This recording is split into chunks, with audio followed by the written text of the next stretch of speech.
You're listening to the Digital Deep Dive, where we tackle the newest trends, strategies, and pain points shaping growth across the digital landscape. From Amazon and D2C to international expansion, join our host and e-commerce leaders across multiple industries for in-depth discussions on how to maximize your brands in the digital arena. Now, here's your host, Aaron Conant. Well, hello, everybody, and welcome back to the Digital Deep Dive podcast. I'm your host, Aaron Conant, and today we've got a longtime friend, Mike Black from Profitero back. I've just known him for a long time, and we collaborate quite a bit over the past 7 years. We're just chatting. He's been there for 7 years. I kicked this off 7.5 years ago, and we're just chatting. I thought, hey, this would be a really great episode. I want to jump into, just so everybody knows, kind of this we did a report with them, a benchmarking report. And so I had a lot of brands in the network, participated in that. So a lot of this data might be something that you're very keen and attuned to. But, what does it look like? And how have we looked at this democratization of the digital shelf or whatever it might be? But Mike, do you want to give a little background on yourself, Profitero? That'd be great. And then maybe we kind of walk through the past 7 years and then build up to this, benchmark report that you guys put out, and we let people know where they can get it. But a little background on yourself would be awesome. Absolutely. It's great to be here, Aaron. So I'm Mike Black, Chief Growth Officer of Profitero. So Profitero, we've been a digital shelf e-commerce analytics player in the space for a long time now. I've been with the company 7 years. Where we've evolved lately is really not just being an analytics provider, but also providing a lot of automation and action on the basis of a lot of the data that we're collecting. I mean, we're looking at all of the signals that impact sales, whether it's content, search, pricing, out of stock, across 1,200 retailers. So certainly a lot of data that is really valuable when you're optimizing content, retail media. So, that's been the journey that I've been on. And, I've been fortunate to be, I think, at ground zero of the development of this space, which I think leads to a lot of the conversation that we're going to have today, which is, how the space in e-commerce has changed, and really like the structural and internal changes that are happening within these big CPG brands that are really lighting a fire across change management right now. And that's really like the purpose of this benchmark study that we did. So I've been at Profitero 7 years. We've been doing this benchmark study for 8 years. And what we do, thanks to the network with BWG, is we go out and we survey every year about 400 brand eCom leaders. And we have this maturity assessment that we do that looks at everything from how they're structured, incentives, how they hold people accountable for e-commerce, down to how they're training people, what they're doing tactically with content.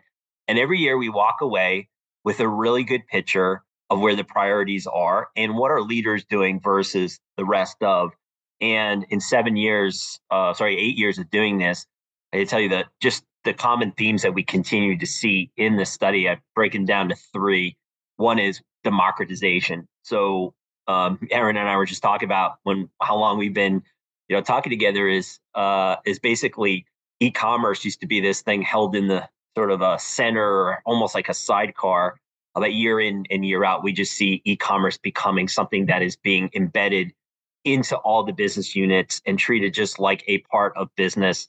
And in fact, we've seen that, even since 2021, there's basically 2 times growth change in terms of companies that have actually integrated e-com in their organization. So democratization of e-com has been huge, and that is really changing, setting a ripple effect in terms of JBP, retailer collaboration, how sales and marketing has to collaborate. And I think those are a lot of the themes that come out of this study and get highlighted even in this year.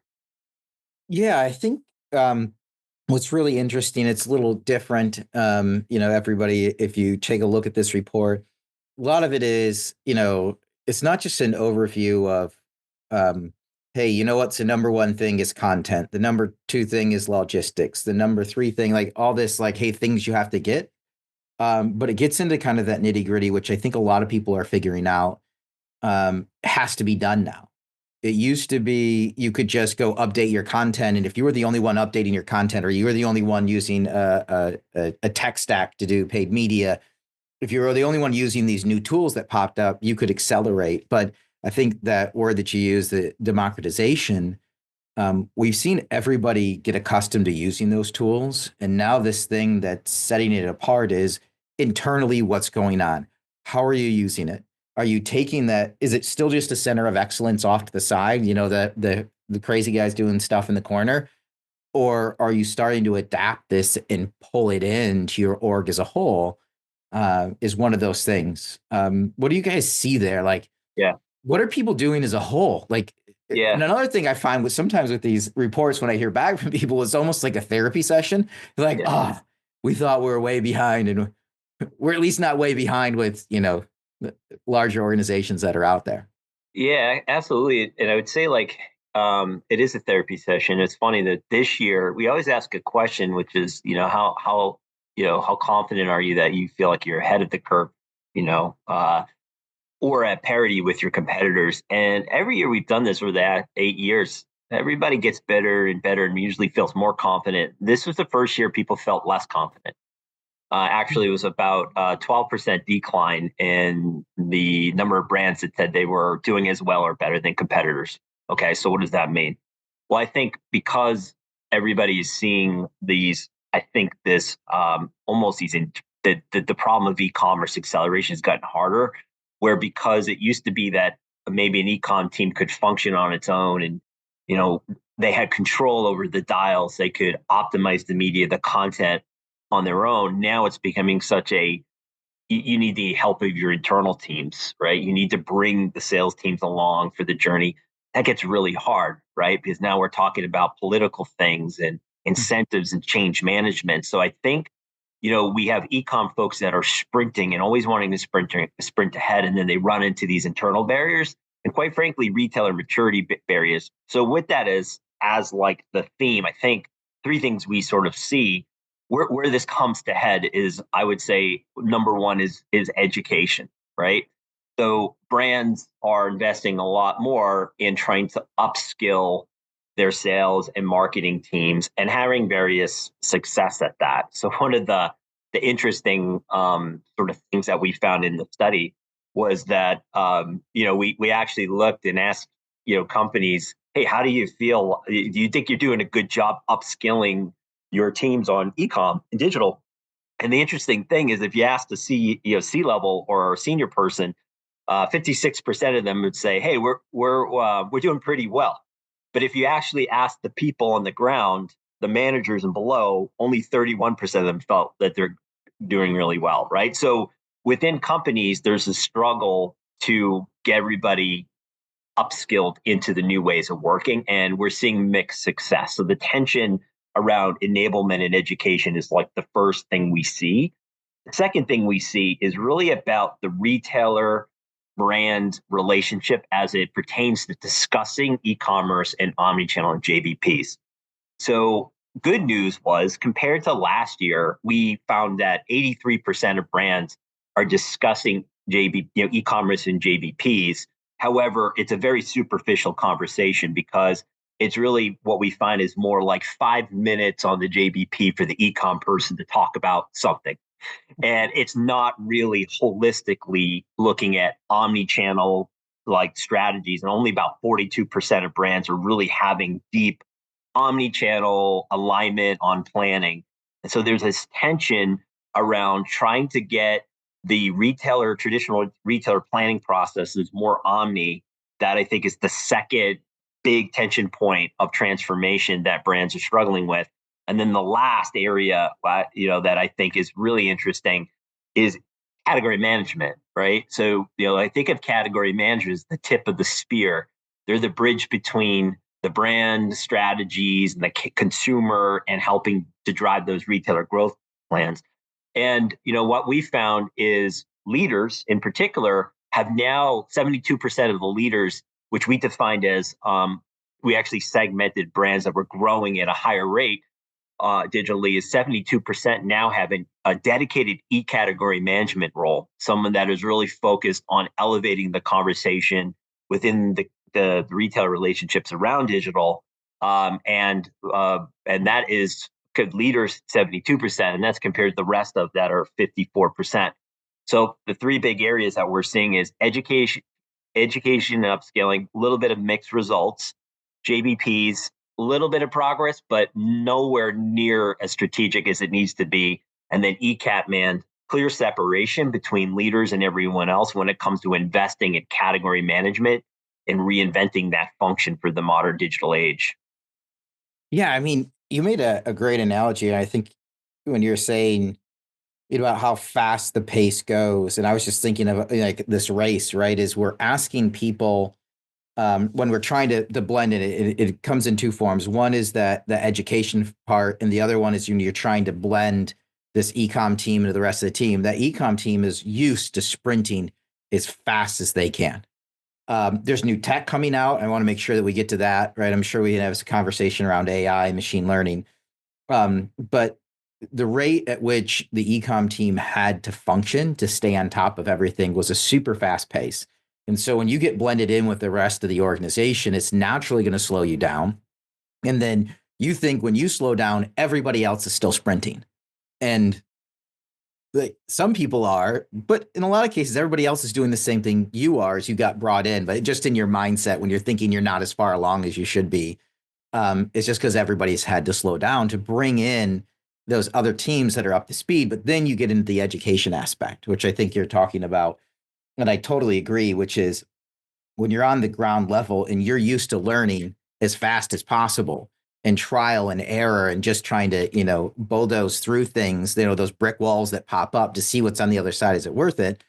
When you're thrown in with the rest of the team, you have to spend more time bringing them up to speed. And so if you're at an executive level, you're looking down saying, hey, we've made some great progress, right? We've blended this team in. The rest of my team is upscaled. But if you're asking anybody that was on the e-commerce team, they're just like, oh my gosh, we have so far to go. Like we have so far to go.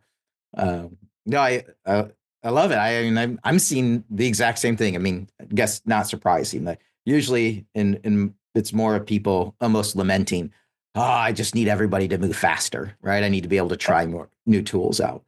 How long do you think do you think we're 2-3 years away before we get to the point, or is it next year, like where we've got fully integrated teams? They're never going to go as fast as an independent e-commerce team, but maybe they're going at, 75%, which is going to be pretty fast. Do you think we're a couple years away from that? What do you think? So I think it's going. I think it's going to be segmented by really the retailer. Like I think what happens is we start to democratize. It gets very specific into, what retailer are we really trying to affect change on? And I think what I see in the market is there are some, the pull of the retailer to say to the brand, hey, I want you to come to me in an omni way. I want to talk about retail media in a holistic way with everything else. Hey, I want you to be my category advisor in the category, and I want you to tell me what's going on. There are retailers that do that, and they're doing that, and they're pulling this accelerated synergy. And then there are a big drop off of other retailers that are nowhere near that, right? So if you kind of think about the customer relationship that a brand has with retailers, I think we're going to find that within the average big CPG company that we're probably, I think, a year away from having an integrated model for those retailers that are really ready for it. And then a couple years away, probably from the rest of the retailers. So, if you think of some of the big names out there like Walmart, right? Walmart is really accelerating the behavior change between sales and marketing. And so, I actually just came back from, a presentation. I was speaking to a company last week, and they're actually, the whole purpose of the presentation was really to get the sales marketing organizations together. And they had presented a framework that I thought was really compelling and interesting, talking about, hey, how we have this marketing planning process and we have this sales planning process, and the two shall never meet. They're actually integrating that into one workflow and finding a way for those things to complement each other, and quite confident that they're a year away from making that fully operational.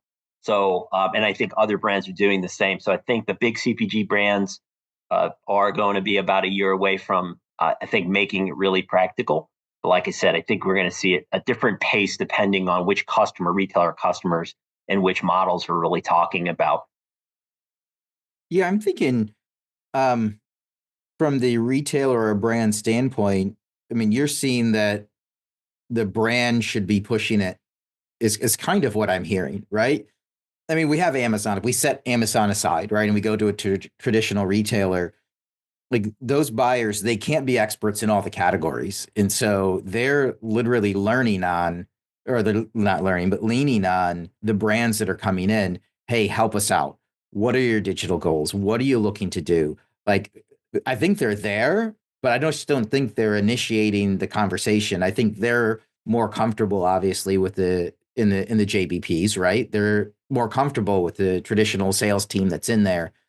It's like they're almost inviting the ecom team in, hoping they're going to come in with a plan to deliver. Mm-hmm. And the ecom team is now being brought in for the first time, and is like, we don't even know.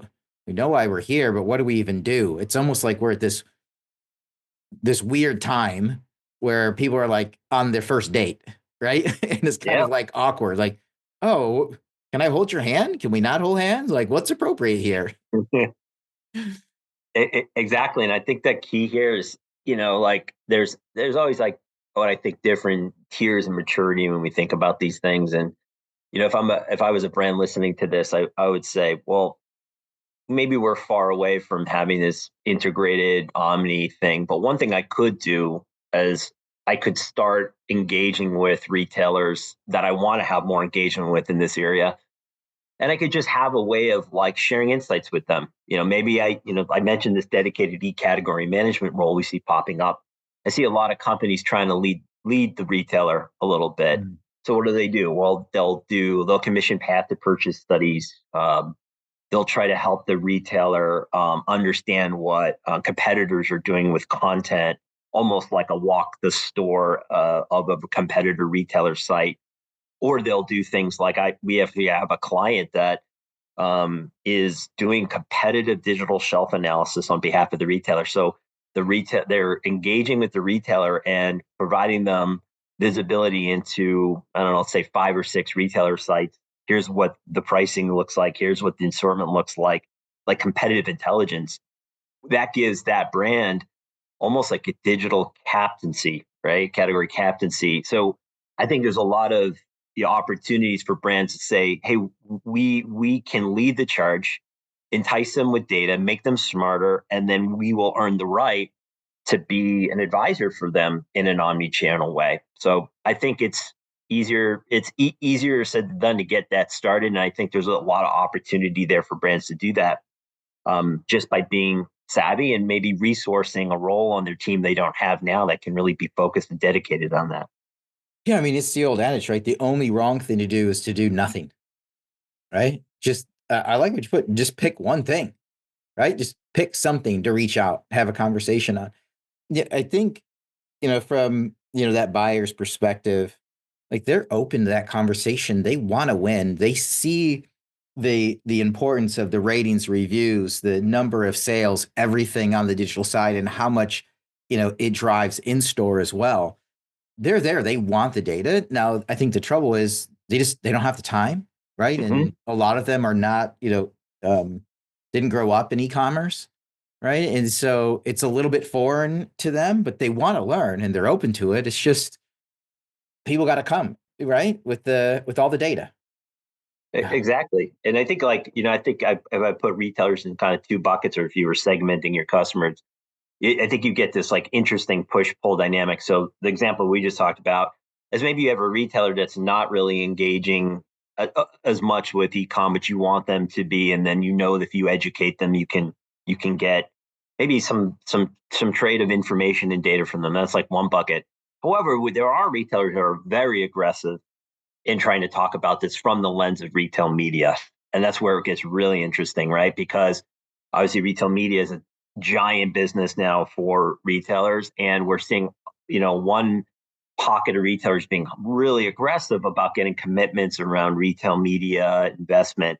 And you have to manage those retailers slightly different because they're coming out and asking for the world. They're also asking for trade spend. So for those retailers where you're seeing that pressure, those sales teams that are dealing with that on your side, they're being reactive, right? They may be saying, hey, we have to keep the customer happy. We have to do all these things. And then the marketing team is, where's the ROI? So one of the things I think has been super interesting about how sales and marketing can come together is what I see brands starting to do is they're starting to say, hey, we want to participate in your retail media programs. However, here's what needs to be true. Strategically, we're trying to accomplish these growth goals. We're trying to hit these audiences to do it. You come back to me, retailer, and tell me, how can you help us execute on that and that strategy, and then measure it. And then if you could do that, let's have a conversation. So it puts a little bit more of the pressure and the shared ownership on the retailer to say, hey, this isn't just a tactical exercise. Like, we have growth strategies. So let's come together and you tell us holistically, from in-store activation to digital to trade spend, let's put together a holistic package that accomplishes this goal. Let's stop having these tactical conversations. And that's where I see a lot of brands starting to really try to bring the separate media planning and the the JBP together and put strategy behind it, and then say, this is what has to be true, retailer, for me to invest. Once you're able to answer those questions, come back to us and we'll continue. So I'm seeing some really interesting sort of developments in terms of how those conversations are coming together. Yeah, I've also seen, have you chatted with Megan Caroon over, Yes. right? Like, where she's stepping in, and basically, I think it's one thing for the retailer to provide a lot of that data. It's another thing for them to grade their own homework. And so where she's stepping in and being able to do that holistic, because what I hear over and over again, especially from large CPG, is, man, we'll spend money anywhere. Just show us that it's working, right? We just want to see that it's working wherever it is. We're going to pour more money in. We're not holding money back because we don't want to spend it. We do want to spend it. We just need to know where it's going at this point in time. This isn't like, late 2020, where everybody was just thrown cash by the marketing departments to do anything in digital, right? This is every dollar being accounted for. But that brings me to another thing. It's like, what about KPIs and metrics? Like, internally, how are brands doing it on that side of things? As we think, I just, what came to mind was like ROAS, right? And how that's a little bit outdated in certain scenarios. But do you see, from an e-commerce, like, team building, like, do people have good KPIs for the team members, or is that a spot that people are working on? I'd love to hear your thoughts there. Yeah, man, I would say it is, it's spread, right? And it definitely differs a little bit by retailer and what you can manage. And I have a couple ways of kind of looking at this. One, I would just say, like if we think about KPIs generally, one of the things we see in our benchmark survey is this, what I'll call like a disconnect between words and actions, right? So, about 87% of the brands that we survey will say, yeah, eCom is a strategic priority for us. Our leaders are behind it. But then if you ask them, are e-commerce centric KPIs and goals built into your performance plans, your MBOs, your people's bonuses, then it drops off, and only about 41% do that. So what we have here is, we're trying to move our organization to the right behaviors. You have eCom teams standing up and saying, hey, we have to move this way. They're investing in training and education. And at the end of the day, no one's really incentivized to accept those behaviors, right? So there you have that greatest disconnect, which is accountability and incentives, right? So that being said, then, we have a lot of brands that are trying to move some kind of metrics into this idea of democratization into the organization. And what I see kind of emerge as the biggest one, or number one, is you have to start with with market share, right? Market share, and you have to do it in a way that is omnichannel market share. So this is where the foundation of being able to say, all right, we're going to be incentivized and measured on the growth of online plus digital plus physical market share, that is like the first foundational metric that I see. And I hear a lot of brands talking more and more about market share. I see a lot of brands even paying more closer attention to Amazon market share than they've ever been. So market share is like the foundational metric, sort of the scoreboard. And then the second metric that I see popping up a lot is digital penetration. And this is a metric that's almost a shared goal for the retailer and the brand. There are a number of retailers out there right now that are pushing for digital penetration increase as a shared goal. And so now the brand walks away and says, all right, digital penetration, like how do we get more people into the category? And that opens up a set of collaborative discussions between the brand and retailer. And then the third KPI then is, all right, well, if everybody believes in market share, we know there are leading indicators we need to care about. And that's where it could really come down to some brands have found it really simple and easy to explain the importance of share of search as a metric. And then you'll see that maybe share of search becomes a leading indicator that the company is, if not bonused on, at least heavily aware of. A brand that I was talking to at grocery shop that told me that their CEO actually gets a report every month reporting on their share of search in key categories. That's how important that metric is to them. So that's where I find that you can get a range of indicators, and share of search is certainly one of those ones. And then things like availability or distribution are another example. So in answer to your question about metrics, the overall overarching metrics are the ones like market share and indicators. And then when it comes to what you're saying a little bit around retail media, certainly the other big metric that everyone's talking about is incrementality, but only a real small percentage of brands have yet to really figure out how to do that at scale. So it's not one that I think is widely rallied around yet, but it will be in the next year. Yeah, I mean, it also has me thinking, does that go back to the educational piece as well, right? As you start to blend them in, right, you're trying to educate, you might have a new reporting structure and you literally need to teach up, right? What are those KPIs? What are those metrics? What should I be aiming for that are different than somebody who's been managing a traditional sales team for the past 20 years?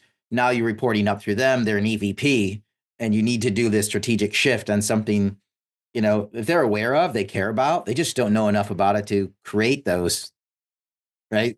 Yeah, It's the educational piece. And it's funny how history repeats itself. So, you and I were talking about, I've been at Profitero since 2017. And you probably remember, you've been doing this for a while. You probably remember, the early days of digital was a lot of like taking metrics on the digital shelf. And I have so many versions of these slides that says, all right, search is equal to shelf space, right? And availability is distribution, and content is packaging. You've probably seen these slides. And those slides, I think I prepped some of those slides back in my Perigo days. Like, how can I explain this? Yeah. All those slides are being dusted off now and being brought back out to those executives you just talked about, the traditional, right? Because for them, everything that we just went back through for the past 7 years with one group of people, like the eCom Center of Excellence people, we're now repeating all of that now for the democratized people, the traditional heads of sales, the CMOs and the marketers, right? So as far as we think we've gone educating one group, we're right back to square one. And that's why the job of an eCom leader is never really done. It's just shifting. It used to be that they were the ones doing the work and moving fast. Now that COE is transitioning to enablement, education, and they're the ones laying the foundation for the traditional brick and mortar sales marketing people to go take it to the next level. So it's funny how history repeats itself. It's hilarious and disheartening, maybe a little at the same time. But it's funny. It's like a total throwback. I remember, making this slide around like why, Amazon was not stealing market share from Walmart. It was actually catching the leakage in a pipe with water leaking out, right? It wasn't like somebody tapped the pipe. The pipe's just leaking, and we're trying to catch that customer before they go to another brand. So we kind of and everybody will make this report available. We'll do a link probably on the webpage. We'll also we'll do a LinkedIn post so everybody can have access to the report. But we kind of covered that democratization, right, of the e-commerce and the teams as a whole. We've also talked a little bit about omnichannel and what's going on there. But the next thing is around, I wanted to get into how much did AI pop up? And I'll give you a quick rundown of what I'm hearing, and it should closely align, would be my hope, is everybody thinks that everybody else is way far ahead of them. But when I talk to brands right now, this initial, everybody needs to dive into AI and figure it out and build tools, it's kind of had this slowdown almost to the point where they're like, wait a minute, we want to rely on the top partners to create tools with AI rather than us trying to have it internally. And that's Fortune 500 companies are a little scared of, I think, potentially legal implications of it. So it's almost pushing it out. But I'd love, from the report standpoint, like AI adoption by, Yeah, it's kind of a hurry up and wait scenario, right? Yeah. And that's exactly what we saw. So I think the most telling statistic, and we asked this last year, was we basically just asked, a question around, well, we called it like widespread usage or adoption of AI in your commerce workflows, and like and basically last year only 4% of brands said that was true, like that they had really embedded AI into their commerce workflows. So 4% last year, the number this year, 7%. So literally 3-point change, right? So we're only talking about 7% of brands, despite all the talk around AI and all the testing, that are actually embedding it in their workflows for commerce. So if you're listening to this and you think you're far behind, you're not.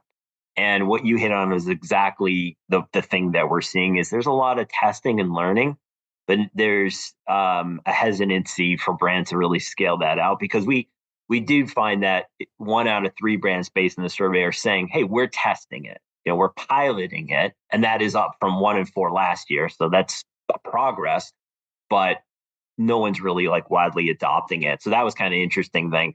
The other thing that we learned is, well, when it is adopted, or when people are testing it, where are they really focusing? And what we found was the main area right now is images, right? The main use case is creating new images, and basically using I think the core capability of AI to maybe take several images and basically manufacture them so that they fit different retailer requirements. So it's like going from the one to the many and just proliferating already brand improved images into different things, or something along the lines of AI testing, such as a visit. I think we're seeing that use case is leading the way, and it's less so that companies still feel comfortable creating copy and text around that.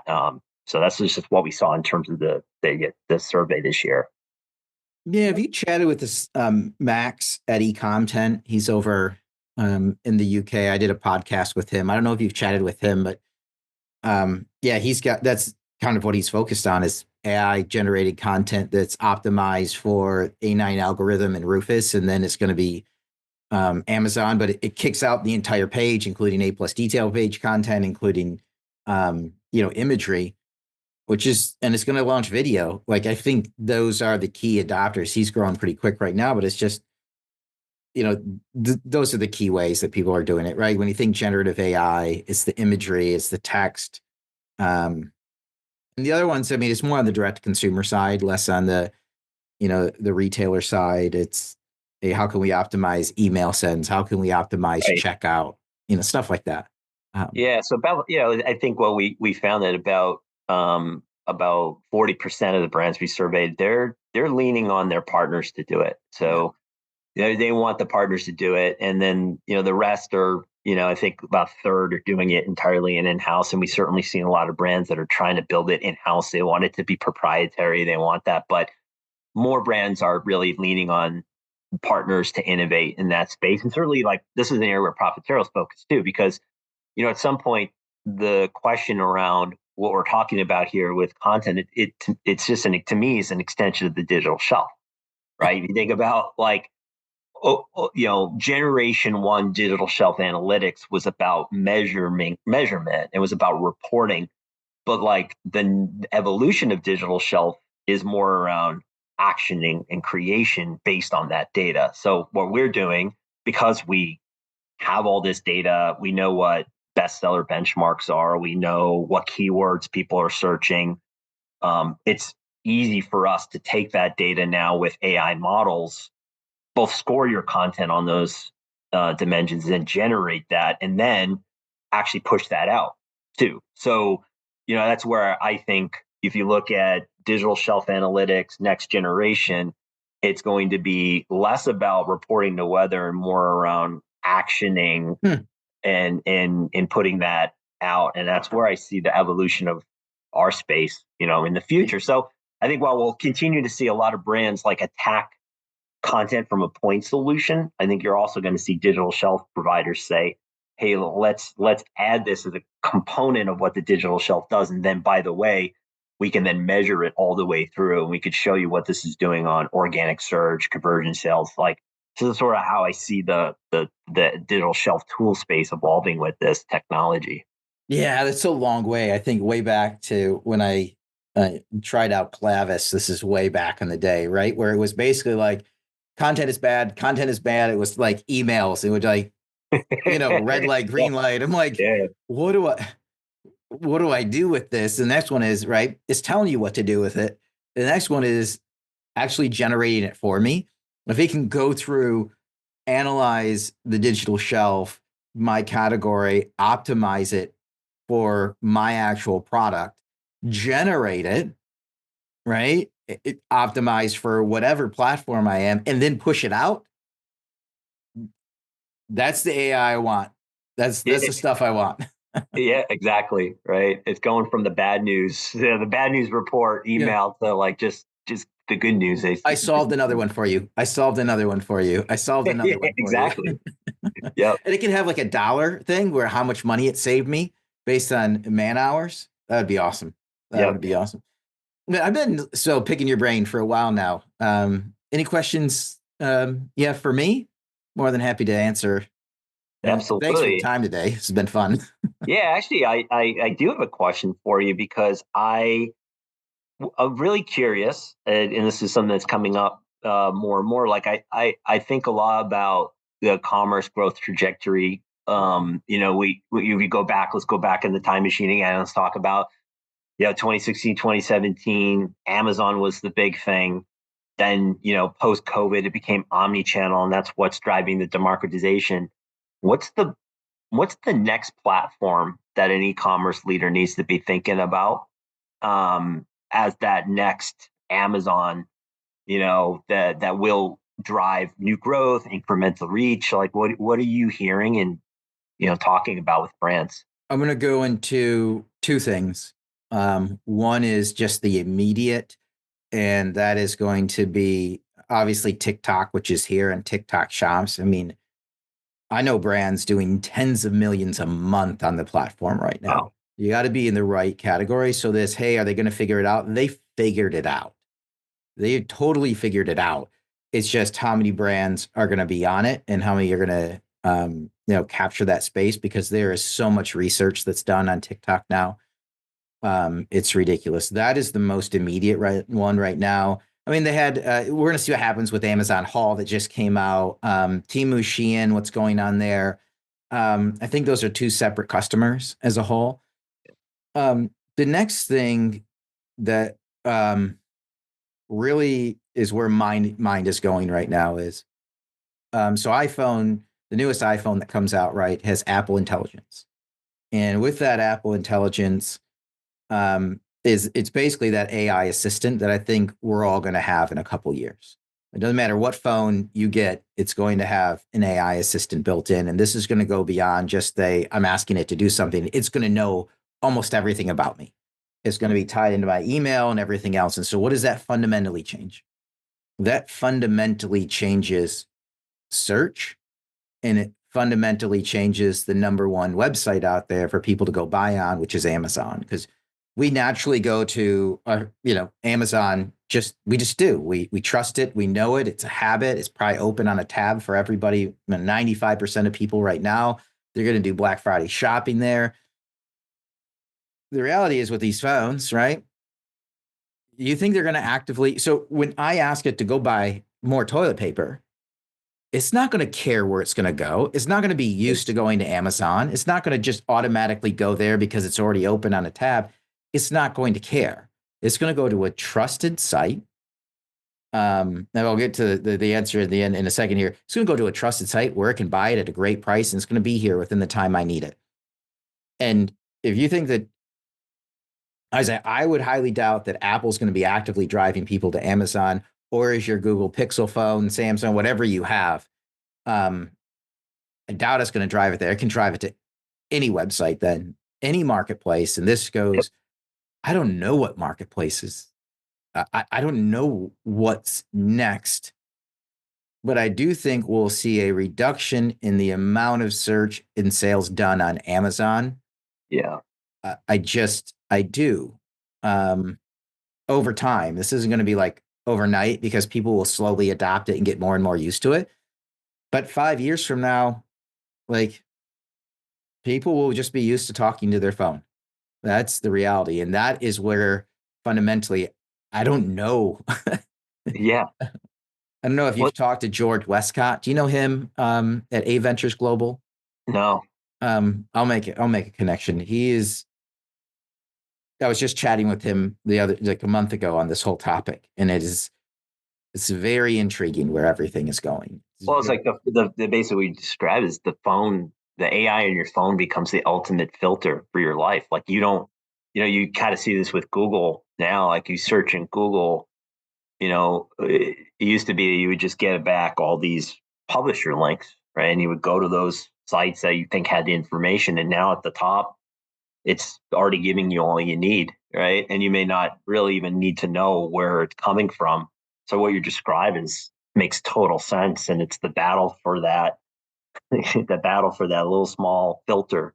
Yeah, and AI exactly. recommendations. Yeah, right. The adage that that Google is a search engine and ChatGPT is an answer engine. Yeah, just answers. It just gives you an answer. You don't have to. I can't remember what it was. I probably look up in my search. Just the other day, we're having a conversation, and I Googled it, and it gave me like 1.2 billion search results. And I was trying to find it, and I just asked ChatGPT, and it just gave me a list of 5 possible answers. One of them was it, and it was just done. It was over. Like the conversation was done. Okay, we got the answer. We can move on.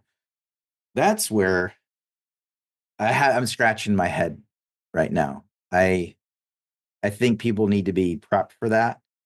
I think Amazon obviously knows what's going on. They want to be part of it. They want Alexa to be that, right? For obvious reasons. I mean, yeah, you could probably start your own marketplace now. right. I mean, that's the reality. Yeah, so crazy. Yeah, you got my mind going. This is pretty cool. Yeah. Other things that are top of mind for you? Like, I love this stuff.